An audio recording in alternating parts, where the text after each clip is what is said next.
Bienvenidos a un nuevo video, espero que se encuentren muy bien. Hoy vamos a aprender nombres de animales en celtal, vamos a aprender su pronunciación, su escritura. Espero que me ayuden compartiendo esta publicación y si tienen más conocidos que quieran aprender celtal, pues puedes recomendar nuestra página. El primer nombre de animal que vamos a aprender es Am. Am, araña. Balam. Balam, jaguar. Chuch. Chuch, ardilla. Cho. Cho, ratón. Quintún. Quintún, lagartija. Shak o ak, tortuga. Jos, o se puede decir jos o shulem, sopelote. Caballo. Caballo, caballo. Mayiltibal.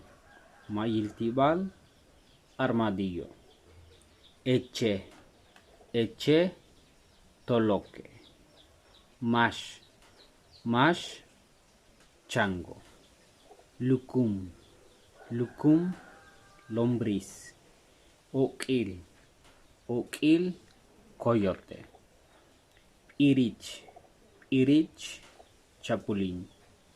Shush. Shush, avispa. Tzi. Tzi, perro. Turtush. Turtush, libélula. Sabin. Sabin, comadreja. Tul. Tul, conejo. Pech. Pech, pato. Tzumut. Tzumut, paloma. Uch. Uch, tlacuache. Yash. Yash, cangrejo. Ko. Ko, caracol terrestre.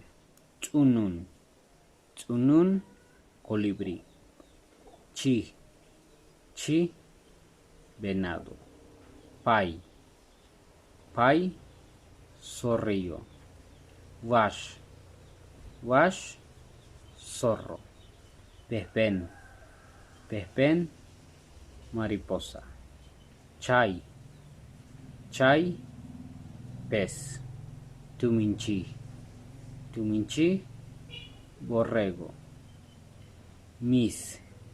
Mis, gato. Y por último tenemos a Chitam.